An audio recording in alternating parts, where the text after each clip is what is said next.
Lumasiriri, lumasiriri, lumasiriri, lumasiriri. Mumita lam lam, mumita lam lam, mumita lam lam, mumita lam lam. बुथाव थांसै हाजोनि दैयाव गुसु गोजोमा थाहैनोसै गंगार सिख्लाफोर नुयो खोमा गुफुर गुफुर गावदां गावदांनो हाब दा बायदियाव बे फांखाया बोरैबा गोलैनांगौबा सेस गासैलै सयथिबो सेरेट जाखागोन जों सेरेट ओइ मा फाग्ला फाग्ला खोथा बुङोब्रा नोंलाय नोंल' गैया बिगुर बावहाय आंबो दंब्रा आइ नोंसो नायखायाब्रा बियो आंनावसो सिदा गोलैखागोन नाङा बाबु नाङा होननानै खोलैनानै नायहैथां ओइ आसोलफोर आं मोनसे सिमां नुदोंमोनलै खोन्थानो ना खोन्थायाथाय मा सिमांब्रा मोजां ना गाज्रि मोजांबो नङा गाज्रिबो नङा मा मोजांबो नङा गाज्रिबो नंलाय सिमांसै बिलाय देलाय खोन्था बिगुर खिजानि जों मोगथां महराव जाफुंहोनोबो हागौ बेना बे एक्सनि नङा साला रावखौबो नुखाया बिगुरा आं बिटिसिनि चिफ जानाय सिमां नुदों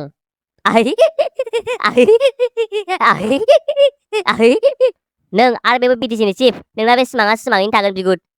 र' नंखायबो नङा दे एबार फैगौ बिटिसि इलेक्सनाव कावब्लाखौ गसंहोनोसै नामा जोंहाबो फाग्ला होन नों गोदाव सोराव गोब्रामला बायखोना माखोब्रा सानसिं बाथिंलाय होद आं हले जेबो मिन्थियालै इलेक्सननि सोमोन्दै नों जेबो मिन्थिनाङालै नों खालि मानसि ना मानसि महरै गसंना थाल' बाखि सब आमियासो होद नाङालै नाङा बन्दुमोन आं बिदि पलिटिक्सआव गुबुंले जाना थानो गोसो गैया मानसिफोरजों रायखुमा जानो मुर्ति बानायना सावजानो गोसो गैया ओरैनो आंहा दासिमबो सिंगेलैनो दङ बिदि सानोबा जों जिन्दिगि सिंगेल थागोन नों जाम्बा आदुआ नों जेबो जिंगा दासि जों दंना मा होनो जिम जाम्बा खावब्ला नों जुदि चिफ जानांगौबा जोंहा लाइफआनो सेटखासैब्रा जिन्दिगि जों बेजोंनो जालांनो हागोन आरो जोंनि दर्शन बंसफ्राबो आलो गोजोन जानो हागोन थगाय थसि खुनुरुखुम बोसोर बार' थाथारनोसैलै होनबानो जाबाय होद आं रायजोफोरखौ बिदि थगायनो हानाय नङालै ओहोलै ओहो आं रावखौबो थगायफेराखैब्रा गार्लफ्रेन्डखौनो थगाया आङो आंखौसो थगायना थाङो उल्थासो आइ जों गासिबो थगायाब्रा माखासे खामानि मावगोन ना दे आं इलेक्सनाव गसंबायानो दे ओमफ्राय जों मारैजाय देरहागोन ओमफ्राय मारैजाय केम्पिं खालामगोन जोंखौ सोर सिनायो बेथ' बे आरो जोंना सिम्बला मा जागोन लग'आ टग' बाद हो लग'खौ आं सानखाबाय लग'आ जोंना सिलाय रेन्ज जागोन सिलाय रेन्ज औ सिलाय रेन्ज मा मोजां नङा जायो ओमफ्राय केम्पिंआलाय फैसायालाय माजों खालामगोन बाबु औ थाखा फैसा थाइसेबो गैया जोंनाव होद जाम्बा गोजालै नोंसोर आजिखालि अनलाइन जुगाव मा केम्पिंनि फैसा नांलायगौ मबाइल रिचार्ज आरो इन्टारनेट थाबानो जायो जाम्बालाय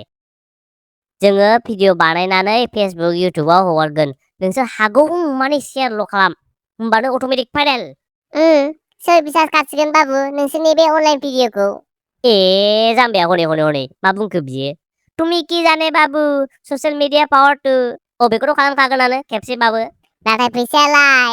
आंनावथ' थाइसेबो गैखायालै आंथ' मानसि ना मानसिल'सै आंनाथ' जाङियानो जिनायसोबाव बेबायदि अबस्थायाव दं आं दा दे सोमला नोंसो गोसोखांग्रोदों नोंनो माबा मोनसे खालामदो आइडिया जिम आरो खावब्ला नोंसोरनाव सोरबाफोर टेन्ट हाउसनि सिना जाना दं नामा औ आंनाव दं देलाय कल खालामलाय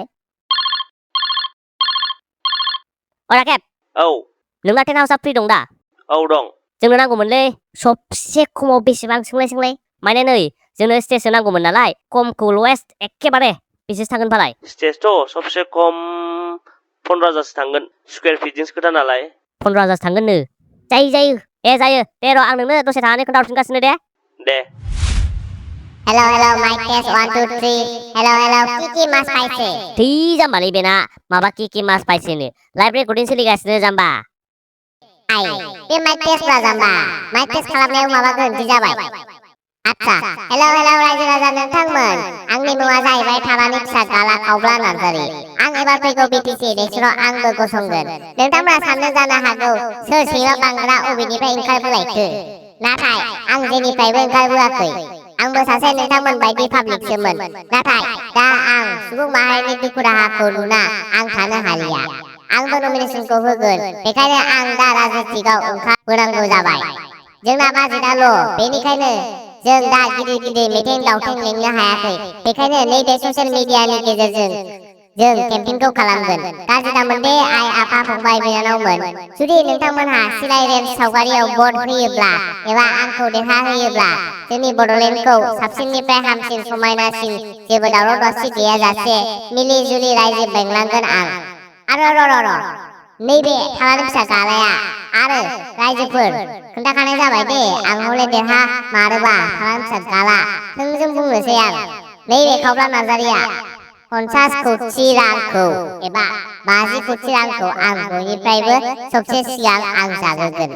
ओमफ्राय बेनिफ्रायसो आं रायजोफोरनि खामानिखौ मावगोन खोन्थाखानाय जाबाय दे रायजोफोर उनावहाय दुसिनो मोननाय नङा थाखा जादोंनो मादोंनो होनलायनाय गोजोन्थों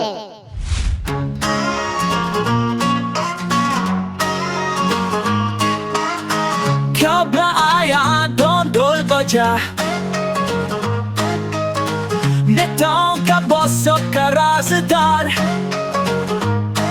वो सिलाई रेंज लेके आए हैं सिस्टम को टाइट बनाए हैं वाह वोट फॉर काबला देश का फ्यूचर है काबला सिलाई रेंज लेके चलता है नट बोर्ड को घुमाता है वाह वोट फॉर काबला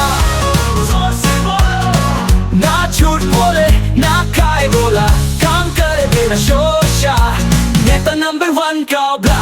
बिजली चली गई काबला सड़क टूट गई काबला सबको बांटा दो लाउड स्पीकर सोल्यूशन है एक काबला जी के पास है रेंज का जादू रे काबला बोलता है मैं फिक्स करूँ सिस्टम करप्शन के नट ढीला कर देता ट्विस्ट न कुर्सी का भूखा न पैसा का दास बस लाई रेंज और पब्लिक का साथ वाह वोट फॉर काबला जनता का प्यारा रेंज लेकर आया सुधार का सहारा काबला करे तो सब बोले वाह काम का किंग बाकी सब फसाद